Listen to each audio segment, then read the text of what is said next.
রাতের বেলা শুয়ে শুয়ে গার্লফ্রেন্ডের সঙ্গে ফেসবুকে চ্যাটিং করছিলাম। সেই মুহূর্তে আব্বু আমার রুমে এসে হাজির। আমি তখন আব্বুকে বললাম, কিছু বলবে আব্বু? আব্বু তখন বললেন, জয়, তোর ফোনে যে সব সময় দেখি পকিং পকিং আওয়াজ হয়, ওই আওয়াজটা আমার খুব ভালো লাগে। আমি তখন বললাম, তখন আব্বু বললেন, কি আমার ফোনেও ওইটা করে দে না প্লিজ। আমি তখন আব্বুকে বললাম, আব্বু ওইটা তো মেসেঞ্জারে মেসেজ আসার সাউন্ড।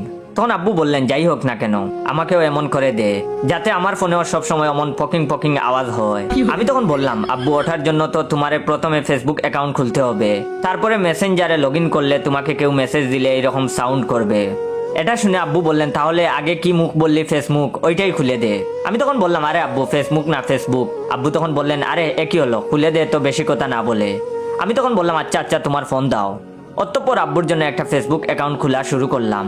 আমি তখন আব্বুকে বললাম, আচ্ছা তোমার পুরো নামই দিব নাকি ডাক নাম? আব্বু কিছুক্ষণ ভেবে বললেন, নাম দে, ডিজে কুলবয় মিস্টার এমডি জাহিদ। আমি তখন অবাক হয়ে বললাম, হোয়াট? আব্বু তখন বললেন, আরে হাট বাজার দিবি কেন, যা দিতে বললাম তাই দে।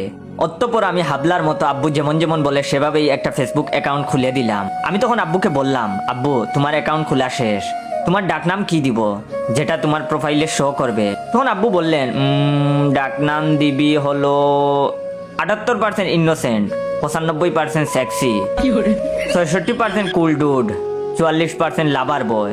আব্বু আরো কিছু বলতে যাবেন, এই সময় আমি বললাম, আরে হয়েছে হয়েছে, এত বড় নাম নিকনেম দেওয়া যাবে না, অন্য কিছু বলো, তোমার নিজের নাম দিয়ে দেই। আব্বু তখন বললেন, হপ বেটা, ডাকনাম দে হার্ট হ্যাকার।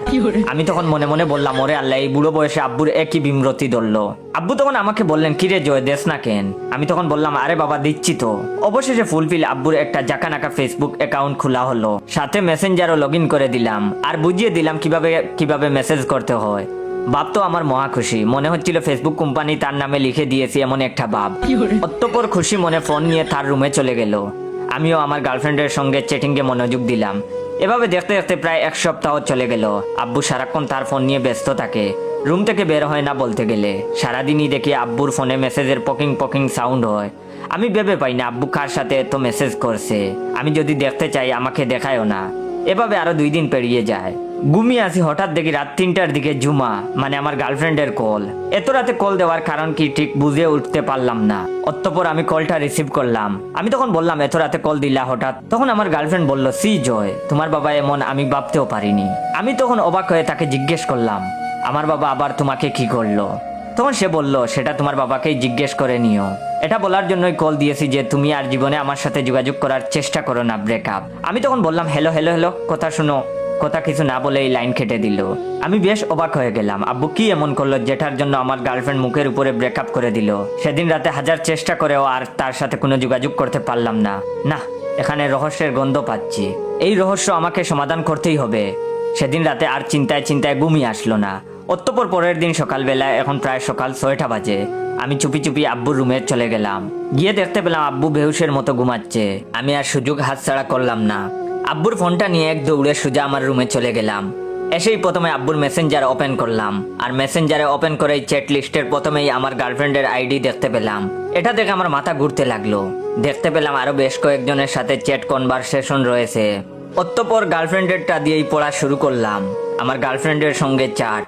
আসসালামু আলাইকুম রহমতুল্লাহ। ভিডিওটা শেষ করার আগে আপনাদের কাছ থেকে একটু সময় নিয়ে নিচ্ছি, আপনারা দয়া করে ভাইয়ের রিয়েল পেজ ইওর জয়কে ফলো দিয়ে রাখবেন। এন্ড রিয়েল পেজ থেকে ভিডিওটা দেখতে পেলে সবাই বেশি বেশি করে শেয়ার করে দিয়ে দিবেন, যাতে করে আপনার শেয়ারে অন্যরা ভাইয়ের রিয়েল পেজটা পায়। আব্বু আমার গার্লফ্রেন্ড জুমাকে মেসেজ দিয়েছেন, কামান আছা, অর্থাৎ আব্বু তাকে বুঝাতে চেয়েছেন কেমন আছো। তখন আমার গার্লফ্রেন্ড বলল, ঠিক বুঝতে পারলাম না আঙ্কেল। আব্বু তখন বললেন, তামার কামান আছে, অর্থাৎ তিনি বুঝাতে চেয়েছেন তুমি কেমন আছো। তখন আমার গার্লফ্রেন্ড বলল, বেশি ভালো না আঙ্কেল, একটু জ্বর, হয়তো বুঝতে পেরেছে লেখাটা। আব্বু তখন বললেন, আহাদে তোমার বিচি আছে, অর্থাৎ আব্বু বুঝাতে চেয়েছেন তোমার জ্বর বেশি আছে। আব্বু আবার ইংরেজিতে টেক্সট দিচ্ছেন তাকে। এই কথাটা আমার গার্লফ্রেন্ড আর বুঝতে পারে নাই। তখন সে বলল, সি সি আঙ্কেল, কি বলেন এগুলা? আব্বু তখন ইংরেজি অক্ষরে বললেন, বালাম তামার যার বিচি কয় ডিগ্রি, অর্থাৎ আব্বু বুঝাতে চেয়েছেন বললাম তোমার জ্বর বেশি কয় ডিগ্রি। এই কথাটাও আমার গার্লফ্রেন্ড বুঝতে পারে নাই। তখন সে বলল, সি আঙ্কেল, আপনার কাছ থেকে এমন কথা কখনোই আশা করিনি। তখন আমার আব্বু বললেন, আচ্ছা তোমার মার কামান আছে, অর্থাৎ আব্বু বুঝাতে চেয়েছেন আচ্ছা তোমার মা কেমন আছে।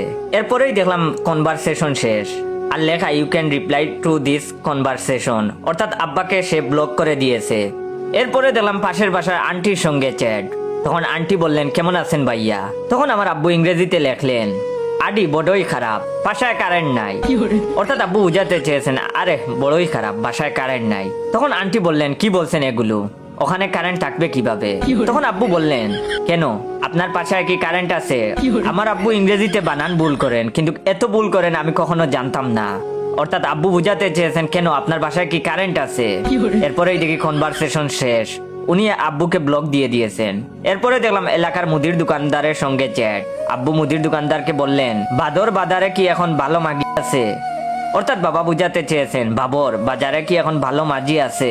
দোকানদারও হয়তো আব্বার মতো, তাই আব্বার লেখাগুলো বুঝতে পেরেছেন। তাই তিনি বললেন না ভাই, মাঝিরা সকালে চলে গেছে, আপনার মাছ লাগবো। আব্বু তখন বললেন এই শব্দগুলো ইংরেজিতেই বলি। আব্বু তখন বললেন TALA TAK তাক, EKN এখন, TUI তুই, AMAR PACHAY এসে, CHODAY DEYEJA। অর্থাৎ আব্বু বুঝাতে চেয়েছেন তাহলে থাক, এখন তুই আমার বাসায় এসে সদাই দিয়ে যা। লিজেন্ডরা অন্য কিছু বুঝে ফেলবে কি লিখেছেন আব্বু। এসব দেখে আমি মনে মনে বললাম আস্তাগফিরুল্লাহ, আমি যদি আর 1 মিনিট এই চ্যাট কন্টিনিউ করি নির্ঘাত আমি হার্ট ফেল করে মারা যাব। কোন পাপে আমি আব্বুরে ফেসবুক খুলে দিতে গেলাম। আল্লাহ তুমি আমারে উঠাইয়া নাও। এইসব চ্যাট যদি কোনো নবজাতক শিশু দেখে ও নির্ঘাত বাঁচার আশা ছেড়ে দিবে। অতঃপর আর 1 মুহূর্ত দেরি করলাম না, আব্বুর ফেসবুক অ্যাকাউন্ট ডিলিট মাইরা দিলাম। না থাকবো সালা, না থাকবো আম। পাপ করছি, বহুত বড় পাপ করছি আব্বুর এই ফেসবুক অ্যাকাউন্ট খুইলা দিয়া।